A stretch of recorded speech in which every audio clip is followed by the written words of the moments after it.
ओम श्री परमात्मने नमः। भगवत गीता का छठा अध्याय। उसके उपरांत श्री कृष्ण महाराज बोले, हे अर्जुन, जो पुरुष कर्म के फल को न चाहता हुआ करने योग्य कर्म करता है वह सन्यासी और योगी है, और केवल अग्नि को त्यागने वाला सन्यासी योगी नहीं है तथा केवल क्रियाओं को त्यागने वाला भी सन्यासी योगी नहीं है। इसलिए हे अर्जुन, जिसको सन्यास ऐसा कहते हैं उसी को तू योग जान, क्योंकि संकल्पों को न त्यागने वाला कोई भी पुरुष योगी नहीं होता। समत्व बुद्धि रूप योग में आरूढ़ होने की इच्छा वाले मननशील पुरुष के लिए योग की प्राप्ति में निष्काम भाव से कर्म करना ही हेतु कहा है, और योगारूढ़ हो जाने पर उस योगारूढ़ पुरुष के लिए सर्व संकल्पों का अभाव ही कल्याण में हेतु कहा है। जिस काल में न तो इंद्रियों के भोगों में आसक्त होता है तथा न कर्मों में ही आसक्त होता है, उस काल में सर्व संकल्पों का त्यागी पुरुष योगारूढ़ कहा जाता है। यह योगारूढ़ता कल्याण में हेतु कही है। इसलिए मनुष्य को चाहिए कि अपने द्वारा अपना संसार समुद्र से उद्धार करे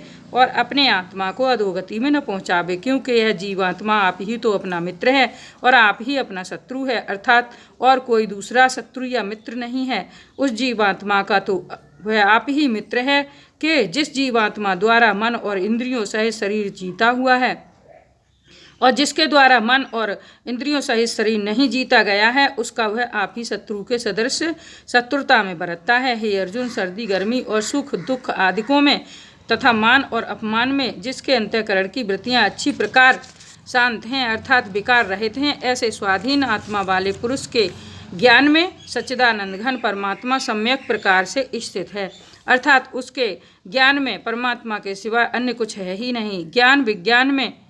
तृप्त है, अंतःकरण जिसका तथा विकार रहित है, स्थिति जिसकी और अच्छी प्रकार जीती हुई हैं, इंद्रियां जिसकी तथा समान है मिट्टी पत्थर और स्वर्ण जिसके, वह योगी युक्त अर्थात भगवत की प्राप्ति वाला ऐसे कहा जाता है। जो पुरुष सुहृद मित्र बैरी उदासीन मध्यस्थ द्वेषी और बंधुगणों में तथा धर्मात्माओं में और पापियों में भी समान भाव वाला है, वह अति श्रेष्ठ है। इसलिए उचित है कि जिसका मन और इंद्रियों सहित शरीर जीता हुआ है, ऐसा वासना रहित और संग्रह रहित योगी अकेला ही एकांत स्थान में स्थित हुआ निरंतर आत्मा को परमेश्वर के ध्यान में लगावे। शुद्ध भूमि में कुशा मृगछाला और वस्त्र हैं उपरोपरि जिसके, ऐसे अपने आसन को न अति ऊंचा और न अति नीचा स्थिर स्थापन करके और उस आसन पर बैठकर तथा मन को एकाग्र करके चित्त और इंद्रियों की क्रियाओं को बस में किया हुआ अंतःकरण की शुद्धि के लिए योग का अभ्यास करे। उसकी विधि इस प्रकार है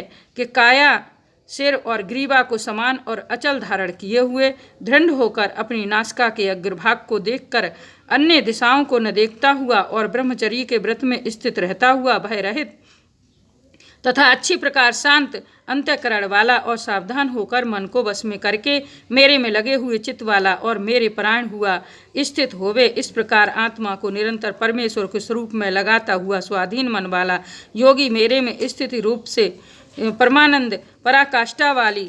शांति को प्राप्त होता है। परंतु हे अर्जुन, यह योग न तो बहुत खाने वाले का सिद्ध होता है और न बिल्कुल खाने वाले का तथा न अति शयन करने के स्वभाव वाले का और न अत्यंत जागने वाले का ही सिद्ध होता है। यह दुखों का नाश करने वाला योग तो यथा योग आहार और विहार करने वाले का तथा कर्मों में यथा योग चेष्टा करने वाले का और यथा योग शयन करने तथा जागने वाले का ही सिद्ध होता है। इस प्रकार योग के अभ्यास से अत्यंत बस में किया हुआ चित्त जिस काल में परमात्मा में ही भली प्रकाश स्थित हो जाता है, उस काल में संपूर्ण कामनाओं से स्पृहा रहित हुआ पुरुष योग युक्त ऐसा कहा जाता है। जिस प्रकार वायु रहित स्थान में स्थित दीपक चलायमान नहीं होता, वैसे ही उपमा परमात्मा के ध्यान में लगे हुए योगी के जीते हुए चित्त की कही गई है। हे अर्जुन, जिस अवस्था में योग के अभ्यास से निरुद्ध हुआ चित्त उपराम हो जाता है और जिस अवस्था में परमेश्वर के ध्यान से शुद्ध हुई सूक्ष्म बुद्धि द्वारा परमात्मा को साक्षात करता हुआ सच्चिदानंद घन परमात्मा में ही संतुष्ट होता है तथा इंद्रियों से अतीत केवल शुद्ध हुई सूक्ष्म बुद्धि द्वारा ग्रहण करने योग्य जो अनंत आनंद है, उसको जिस अवस्था में अनुभव करता है और जिस अवस्था में स्थित हुआ यह योगी भगवत स्वरूप से नहीं चलायमान होता है और परमेश्वर की प्राप्ति रूप जिस लाभ को प्राप्त होकर उससे अधिक दूसरा कुछ भी लाभ नहीं मानता है और भगवत प्राप्ति रूप जिस अवस्था में स्थित हुआ योगी बड़े भारी दुख से भी चलायमान नहीं होता है। जो दुख रूप संसार के संयोग से रहित है तथा जिसका नाम योग है, उसको जानना चाहिए। वह योग न उकताए हुए चित्त से अर्थात तत्पर हुए चित्त से निश्चय पूर्वक करना कर्तव्य है। इसलिए मनुष्य को चाहिए कि संकल्प से उत्पन्न होने वाली संपूर्ण कामनाओं को निसंदेह निशेषता से अर्थात वासना और आसक्ति रहित त्याग कर और मन के द्वारा इंद्रियों के समुदाय को सब ओर से ही अच्छी प्रकार वश में करके क्रम से अभ्यास करता हुआ प्रामताप को प्राप्त होवे तथा धैर्य युक्त बुद्धि द्वारा मन को परमात्मा में स्थित करके परमात्मा के सिवा और कुछ भी नहीं चिंतन करे।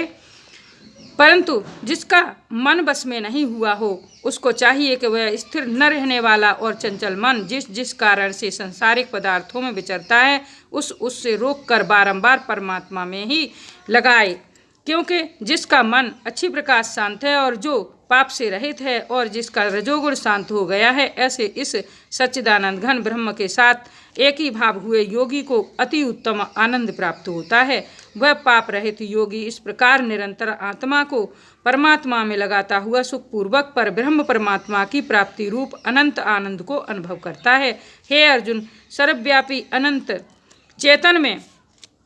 एक ही भाव से स्थित रूप योग से युक्त हुए आत्मा वाला तथा सब में संभाव से देखने वाला योगी आत्मा को संपूर्ण भूतों में बर्फ में जल के सदृश व्यापक देखता है और संपूर्ण भूतों को आत्मा में देखता है। अर्थात जैसे स्वप्न से जगा हुआ पुरुष सपने के संसार को अपने अंतर्गत संकल्प के आधार देखता है, वैसे ही वह पुरुष संपूर्ण भूतों को अपने सर्वव्यापी अनंत चेतन आत्मा के अंतर्गत संकल्प के आधार देखता है। जो पुरुष संपूर्ण भूतों में सबके आत्म रूप मुझ वासुदेव को ही व्यापक देखता है और संपूर्ण भूतों को मुझ वासुदेव के अंतर्गत देखता है, उसके लिए मैं अदृश्य नहीं होता हूँ और वह मेरे लिए अदृश्य नहीं होता है, क्योंकि वह मेरे में एक ही भाव से स्थित है। इस प्रकार जो पुरुष एक ही भाव में स्थित हुआ संपूर्ण भूतों में आत्म रूप से स्थित मुझ सच्चिदानंद घन वासुदेव को भजता है, वह योगी सब प्रकार से बरतता हुआ भी मेरे में ही बरतता है, क्योंकि उसके अनुभव में मेरे सिवा अन्य कुछ है ही नहीं। हे अर्जुन, जो योगी अपनी सादृश्यता से संपूर्ण भूतों में सम देखता है और सुख अथवा दुख को भी सम में सम देखता है, वह योगी परम श्रेष्ठ माना गया है। इस प्रकार भगवान के वचनों को सुनकर अर्जुन बोले, हे मधुसूदन, जो यह ध्यान योग आपने समत्व भाव से कहा है, इसकी मैं मन के चंचल होने से बहुत काल तक ठहरने वाली स्थिति को नहीं देखता हूँ, क्योंकि हे कृष्ण, यह मन बड़ा चंचल और प्रमथन स्वभाव वाला है तथा बड़ा दृढ़ और बलवान है, इसलिए इसका बस में करना मैं वायु की भांति अति दुष्कर मानता हूँ। इस प्रकार अर्जुन के पूछने पर श्री भगवान बोले, हे महाबाहो, निसंदेह मन चंचल और कठिनता से बस में होने वाला है, परंतु हे कुंती पुत्र अर्जुन, अभ्यास अर्थात स्थिति के लिए बारंबार यत्न करने से और वैराग्य से बस में होता है, इसलिए इसको अवश्य बस में करना चाहिए, क्योंकि मन को बस में न करने वाले पुरुष द्वारा योग दुष्प्राप्य है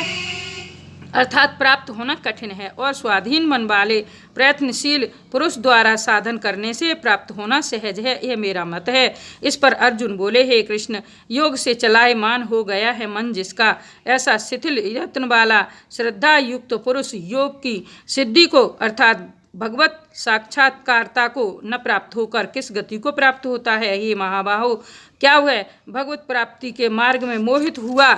आश्रय रहित पुरुष छिन्न भिन्न बादल की भांति दोनों ओर से अर्थात भगवत प्राप्ति और सांसारिक भोगों से भ्रष्ट हुआ नष्ट तो नहीं हो जाता है। हे कृष्ण, मेरे इस संशय को संपूर्णता से छेदन करने के लिए आप ही योग्य हैं, क्योंकि आपके सिवा दूसरा इस संशय का छेदन करने वाला मिलना संभव नहीं है।